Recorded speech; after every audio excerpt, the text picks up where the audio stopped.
so much for stopping by Anna's Aqua Home. If you're new here, thanks so much for clicking on my video. And if you stopped by before, thanks for coming back. I hope you watched my 4th of July craft video that I put out. I have another one to go with that. It's a little 4th of July banner, and that's what we're going to be making today. This one does not involve sewing. It does not involve a sewing machine. So this is something super simple that you could create while you're sitting on your couch watching a movie, while your kids are sleeping. It takes some time, but it's not hard. So if you've ever seen some beautiful fabric, but you don't know what exactly you want to do with it, this is the project to decorate your home with. Thanks so much. For this fabric banner that I'm going to make, I need a whole bunch of fabric strips. So I've started a pile here, and I'm going to be cutting these 11 inches long and 2 inches wide. That'll give me a nice bit to tie onto my banner. I just cut this piece 11 inches wide, and now I'm going to go back with my ruler, line up on the bottom, and then I'm going to cut 2 inches.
Now that we've got our stacks of fabrics, I've got some aquas, I've got some reds, whites, and then a few more different colored reds and whites.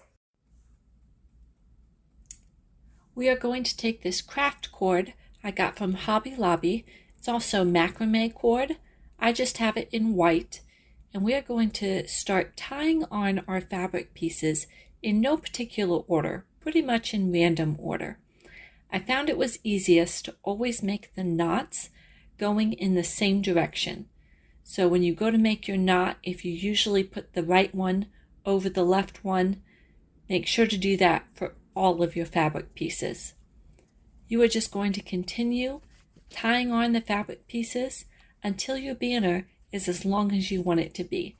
This can be a short banner or a long banner, whatever you prefer.